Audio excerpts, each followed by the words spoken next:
예수님 편에 서다라는 제목으로 말씀 증거하도록 하겠습니다. 제가 목회하면서 많은 사람을 만났습니다. 그런데 그런 분들이 종종 있더라고요. 자기는 자기 인생 살아온 것을 생각해서 돌이켜보면 후회할 일이 없다. 절대 후회하지 않는다. 아주 자랑스럽게 말씀하시는 분을 여럿 보았습니다. 그런 분들을 볼 때마다 그들이 자기 삶에 대하여 가지는 그 놀라운 확신에 깜짝깜짝 놀라곤 합니다. 사실 저는 내 인생에 대해서 부끄럽고 후회되는 일, 그 부끄럽고 후회되는 순간이 참 많습니다. 어느 날 서점에서 제 눈을 확 뜨게 하는 책 제목을 하나 발견했어요. 후회의 재발견. 미래학자 다니엘 핑크가 쓴 책인데요. 그래서 서점에 서가지고 이렇게 서문부터 이렇게 쭉 몇 페이지를 읽는데 이런 말이 제 마음에 탁 와닿더라고요. 후회하지 않는다는 말은 인생을 망치는 허튼 소리다. 그런 구절이 나오더라고요. 그래가지고 동의가 돼가지고 그 책을 사서 읽었습니다. 그 책에 이런 표현이 나옵니다. 기반성 후회를 하지 말라. 기반성 후회라는 표현이 나오더라고요. 그것은 뭐냐면 미래에 대한 통찰력이 없이 덜컥덜컥 선택해가지고 그 선택한 것으로 인해서 그릇된 길을 가는 것. 그래서 나 그때 그거 안 했으면 됐을 텐데, 그때 그걸 그 길을 선택 안 했으면 참 좋았을 텐데, 이런 후회를 다니엘 핑크는 기반성 후회라는 표현을 씁니다. 쉽게 얘기하면 이겁니다. 어떤 사람이 인생길 걸어가다가 자기 앞에 두 길이 나타납니다. 한쪽 길은 개미 같은 길이고요, 또 한쪽 길은 배짱이 같은 길입니다. 그런데 당장 이 배짱이 같은 길이 좋아 보여서 그쪽 길로 갔어요. 그리고 10년, 20년 살고 후회가 되는 거예요. 그때 그 젊었을 때 그 개미의 길로 갔으면 내 인생이 얼마나 달라졌을까, 참 좋지 않았을까, 이렇게 후회하는 걸 기반성 후회라고 합니다. 여러분들은 그런 후회 안 하십니까? 그때 그 남편을 꼭 만났어야 됐습니까? 다른 분 만났으면 좀 더 나아지지 않았을까요? 어떤 일을 했더라면 후회하는 거예요. 그런데 제 경우를 살펴보면 어떤 그런 일을 했으면 어땠을까 하는 후회보다, 제가 목사여서 그런지 크리스천이어서 그런지 모르는데 저는 그런 후회가 조금 더 많습니다. 뭐냐면 그때 그 일을 안 했더라면, 그때 그 말을 안 했더라면, 이런 생각을 많이 갖게 됩니다. 다윗이라고 하는 사람을 생각해 보면 그 사람은 자기 인생에서 어느 순간 어떤 행위를 가장 후회했을까? 여러 가지 있겠죠. 그렇지만 제가 그 사람의 입장은 아니지만 하나 딱 고르라면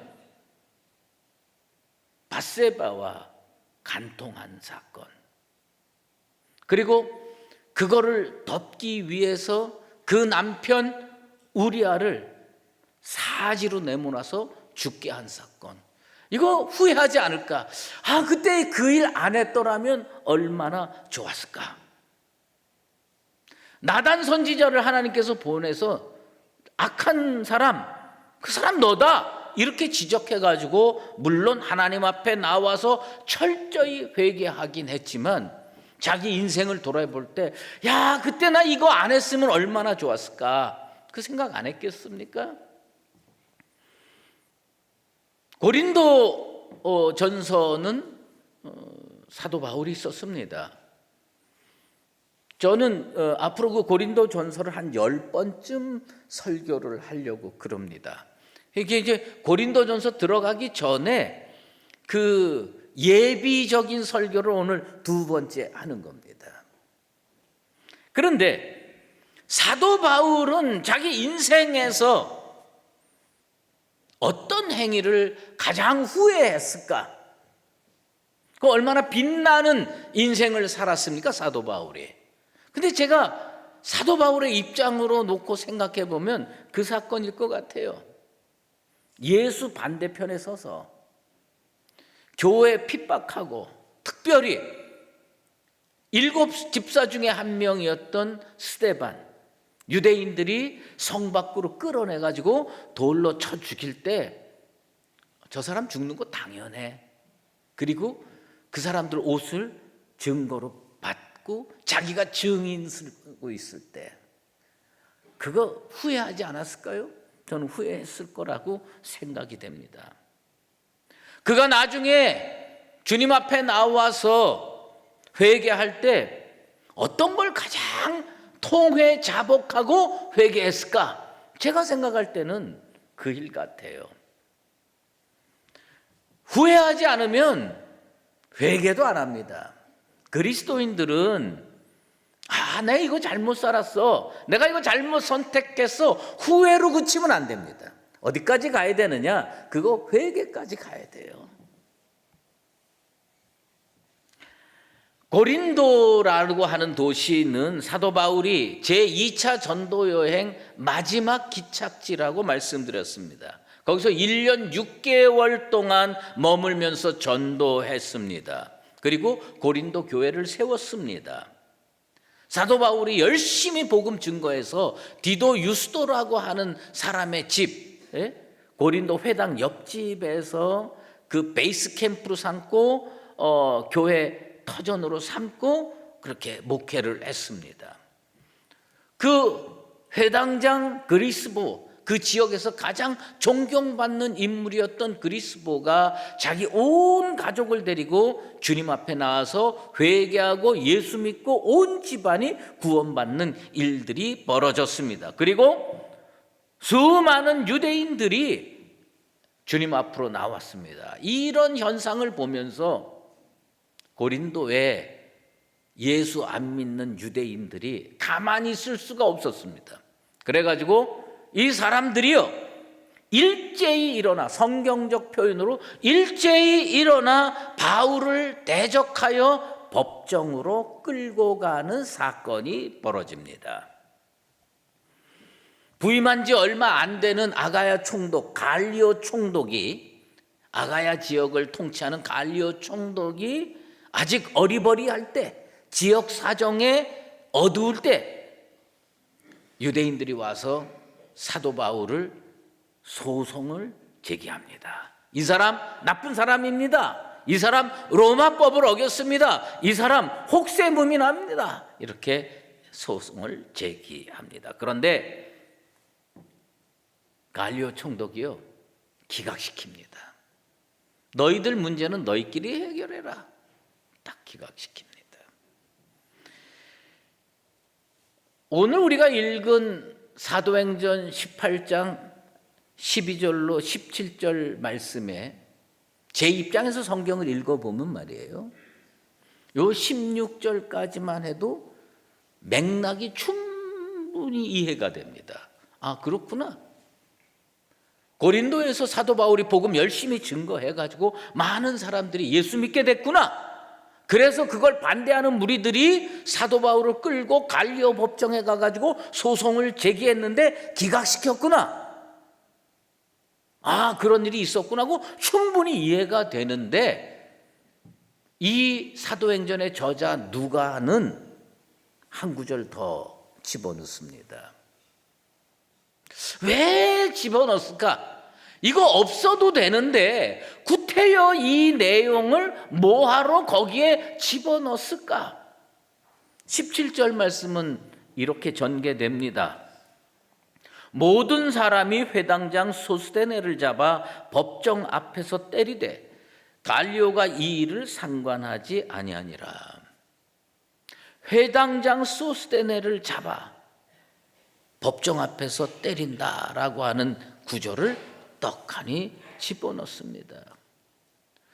이거 없어도 그 사건 이해하는데 충분한데 이거 왜 집어넣었을까? 누가가? 전 집에서 묵상하면서 고민을 해봤습니다. 그런데 결론은 뭐냐면 이 소스데네는 꼭 언급해야 하는 인물이었어요. 이 소스데네는 고린도 교회에 매우 의미 있는 존재였다는 겁니다. 사실 소스데네는요, 사도 바울의 닮은 꼴입니다. 사도 바울이 이 사건 이전에 17년 전에 스데반 죽을 때 예수님 반대편에 서서 막 교회를 잔멸하고 핍박하고 반대했던 그 모습 그대로 고린도에 그런 사람 또 하나 있는 거예요. 누구예요? 소스데네예요. 소스데네가 옛날에 17년 전에 자기 모습을 그대로 보여주는 거예요. 예수님 반대편에 서서 사도 바울 물러가라, 왜 그걸 전하느냐 이러면서 달려드는 겁니다. 그걸 보면서 사도 바울이 무슨 생각을 했겠어요? 야, 나랑 똑같네. 옛날에 나랑 똑같네. 이 소스데네는요, 이때까지만 해도 나쁜 쪽으로 머리가 발달된 사람이에요. 아주 교활해. 뭐라고 얘기를 하냐면 고소장에 이렇게 쓴 것 같아요. 이 사람이 율법을 어기면서 하나님을 경외하라고 사람들을 권고한다. 이게 무슨 얘기냐? 사실은요, 율법을 어기면서라고 하는 이 율법을 노모스라고 하는 헬라어를 썼는데요, 요게요 이중적 의미가 있어요. 하나 잘 들어보면 유대인의 율법이라고 들릴 수가 있어요. 그런데 또 잘 들어보면 로마법을 어겼다. 어쨌든 법을 어겼다 이거예요. 이 로마법이 어떤 법이었느냐? 로마법이 이겁니다. 로마가 정해준 공인된 종교 외의 것을 전파하면 그건 불법이다. 그러니까 이 소스데네가 사람들 이끌고 가서 법정에서 소를 제기하고 소송을 제기하면서 뭐라고 얘기냐? 이 사람들 불법을 행하는 사람입니다. 로마법으로 처리해 주십시오. 그런 이야기입니다. 소스데네가 아마 그런 생각을 했던 것 같아요. 저 아가야 총독, 새로 부임한 갈리오 총독이 이게 이 지역 사정을 모르고 이 고린도의 물정을 잘 모르니 이때 빨리 소송을 제기해서 우리가 원하는 대로 판결을 얻어내야 되겠다. 그리고 딱 소송을 제기했어요. 그런데 놀라운 것은요, 이 갈리오 총독이 그들이 예상한 것보다 훨씬 똑똑한 사람이었어요. 훨씬 지혜로운 사람이었어요. 훨씬 능력 있는 사람이었어요. 그래가지고 그들 뜻대로 안 되는 겁니다. 가끔 세상에서 살다 보면요, 하나님께서 그렇게 사람을 붙여주는 경우가 있습니다. 저 세상 사람들이 우리를 못 살게 구는데 우린 능력도 없고 힘도 없고 이게 어떻게 되겠나 그랬는데 엉뚱하게 재판관이 우리 편이야. 여러분 인생살이에 그런 일들 일어나게 되기를 주의 이름으로 축원합니다. 얼마나 놀랐습니까? 갈리오 총독 이거 어리석어 보였어요. 말랑말랑해 보였어요. 내 뜻대로 주물를 수 있을 것 같았어요. 그런데 딱 잘라서 거절합니다. 뭐라고 거절합니까? 너희 법대로 너희가 스스로 알아서 처리해라. 기각시켰습니다. 법정에서 쫓아냈습니다. 제가 여기를 읽을 때 저는 그렇게 가끔 합니다. 할렐루야.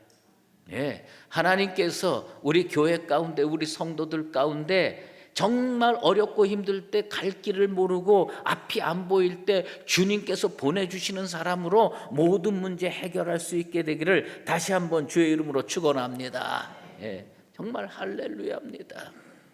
그런데 놀라운 일이 벌어졌어요. 이게 중요합니다. 갈리오 총독이 그 고소권 소송을 기각시켜 버렸습니다.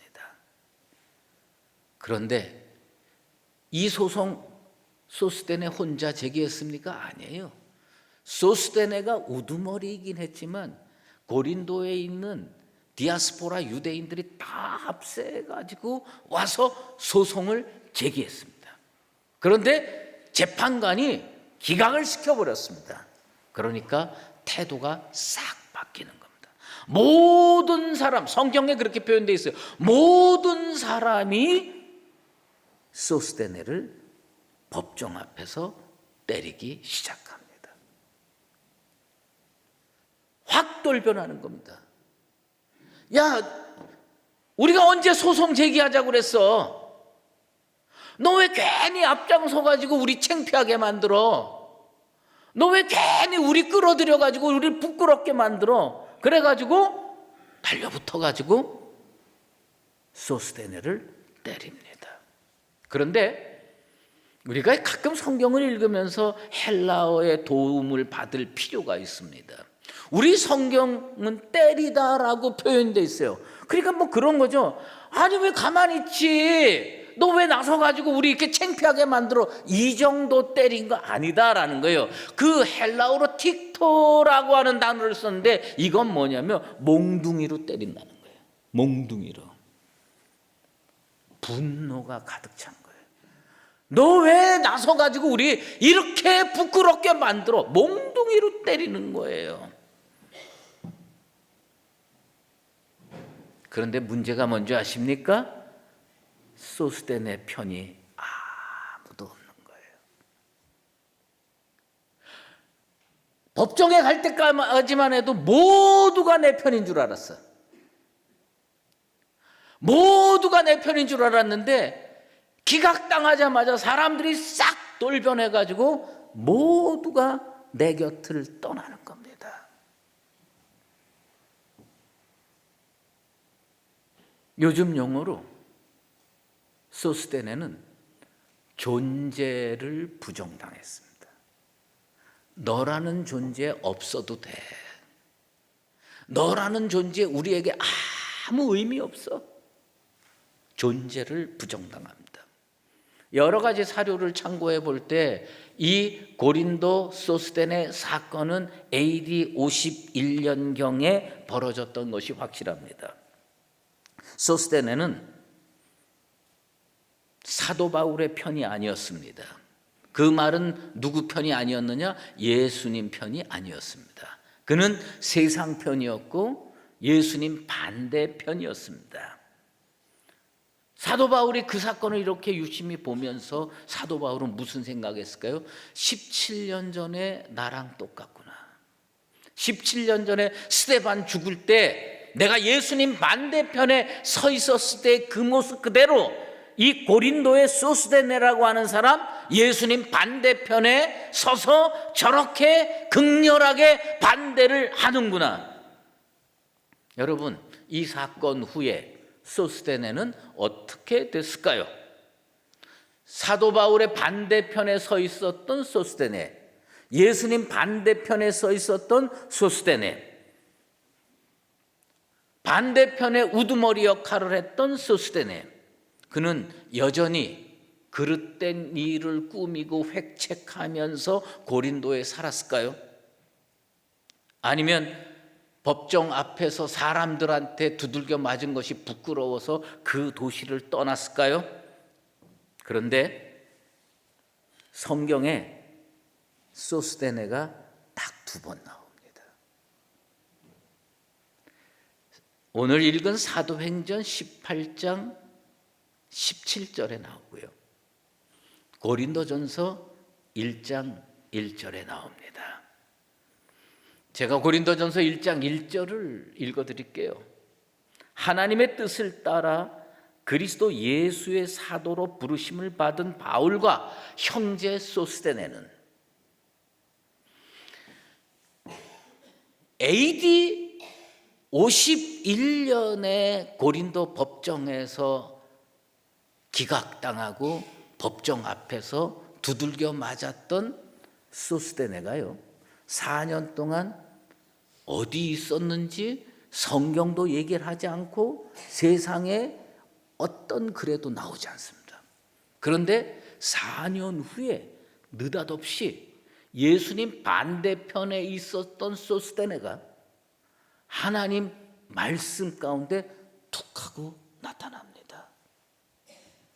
그 사이에 무슨 일이 벌어졌을까요?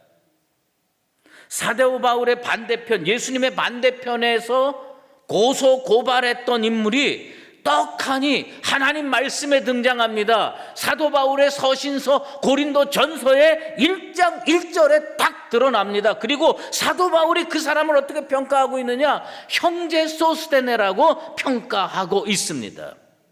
4년 전에 법정 앞에서 예수 반대편에 있다가 집단 폭행당했던 그 사람, 세상에 더 이상 믿고 의지할 수 있는 사람이 없는 사고 무친의 존재, 세상으로부터 존재를 부정당했던 그 사람 모든 사람이 돌변해가지고 몽둥이 들고 몽둥이 찜질하고 때렸던 그 사람, 4년 동안 무슨 일이 있는지 성경은 얘기하지 않습니다. 그런데 우리는 미루어 짐작할 수는 있습니다.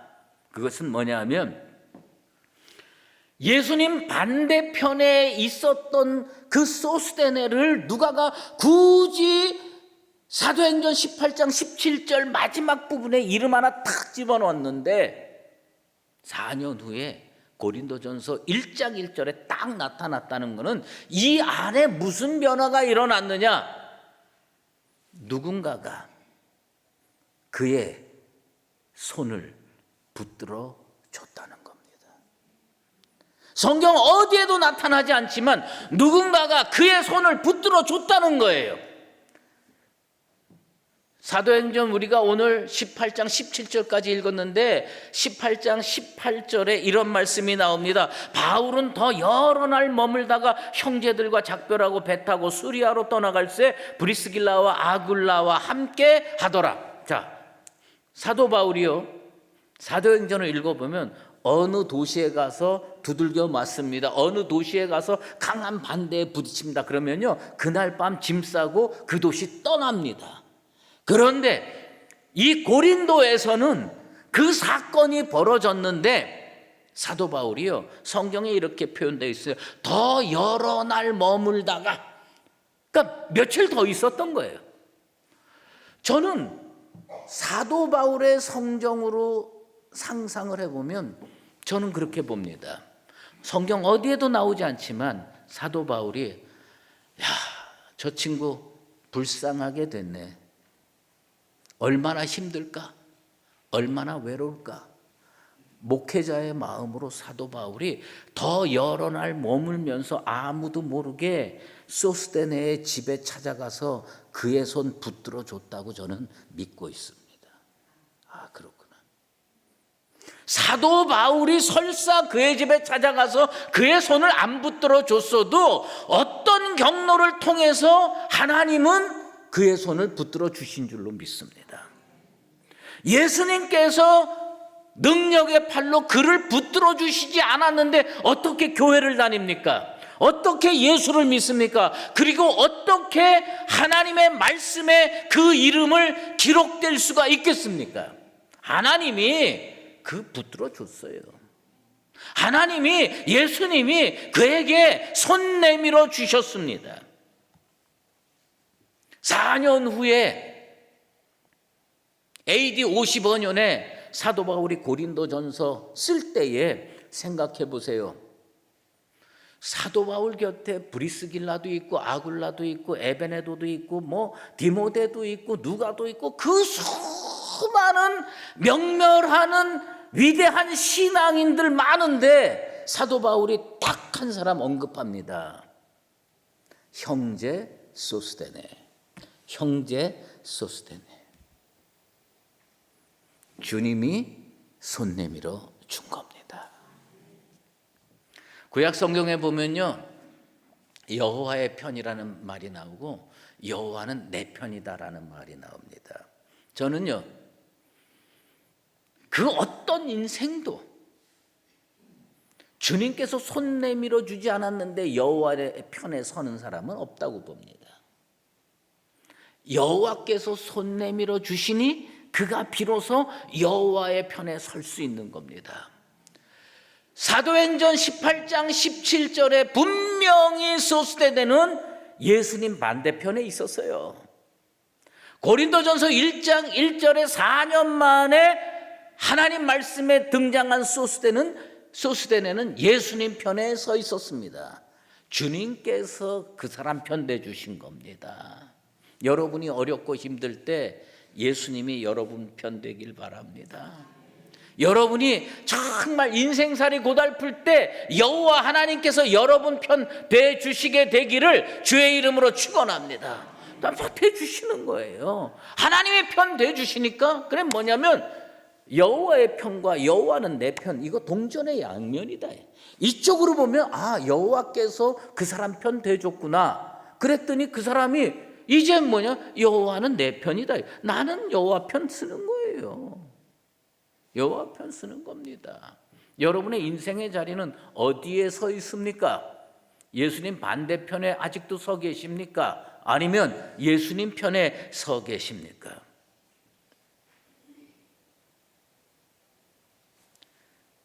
여호와 편이라는 말, 예수님은 내 편이라는 말, 내가 예수님 편이라는 말, 동전의 양면과 같습니다. 내가 오늘 예수님 편에 이렇게 서서 말씀 증거합니다. 여러분 예수님 편에 서서 하나님의 성전 찾아왔습니다. 여러분 스스로 깨우치고 여러분 스스로 구원으로 발걸음 옮겼습니까? 주님께서 손 내밀었던 겁니다. 주님께서 여러분 붙들어 주셨던 겁니다. 소스대네에게 4년 동안 무슨 일이 일어난지 성경은 아무 말도 하지 않아서 우리가 어떻게 하는지는 모릅니다. 사도 바울이 손 내밀었는지 디모데가 손 내밀었는지 그건 모르지만 분명히 누구를 통해서 하나님은 손 내밀어 줬다는 겁니다.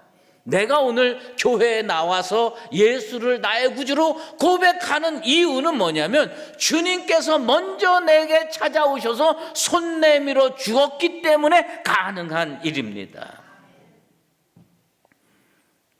나는 이 일이 자주 일어나게 되길 바랍니다. 오늘 우리 주님께서 이곳에 강림하셔서 여러분에게 먼저 손 내미시고 여러분 일으켜 세워주게 되길 바랍니다. 그리고 내가 서 있어야 할 곳이 어딘가? 예수님 반대편인가?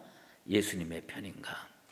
분명히 결단하고 예수님 편에 서서 남은 인생 살아가는 나와 여러분 되시기를 예수 그리스도 이름으로 축원합니다. 기도하겠습니다. 하나님 아버지, 주님 앞에서 나의 자리가 어딘지를 정확하게 알게 도와 주시옵소서. 소스대네는 예수님 반대편에 서 있었습니다. 그러다가 세상으로부터 존재를 부정당했습니다. 4년 후에 그는 하나님 말씀에 형제 소스대네로 기록되었습니다. 하나님께서 그를 품었습니다. 그에게 손 내밀었습니다. 우리 주님께서 그와 동행하셨습니다. 그래서 교회 다닐 수 있었고 예수 믿게 되었고 세례받게 되었고 자기 입술로 예수는 나의 구주라고 고백할 수 있었고 사도 바울의 서신에 그 이름 기록될 수 있었습니다. 나 예수님 편에 서서 하늘 생명록에 기록되게 하여 주시옵소서. 예수 그리스도 이름으로 기도드리옵나이다. 아멘. 이제는 우리 주 예수 그리스도의 은혜와 하나님 아버지의 극진하신 사랑하심과 성령의 인도하시고 교통하심이 오늘 주님 앞에 나와 주께서 먼저 손 내밀어 주셨음을 믿고 예수님 편에 서서 남은 평생 주님과 동행했던 소스네처럼 우리도 그런 삶을 살기로 작정하는 사랑하는 수의자님께 모든 믿음의 권속들과 주님의 몸된 교회 위에 이제로 영원히 함께 계시옵기를 간절히 축원하옵나이다.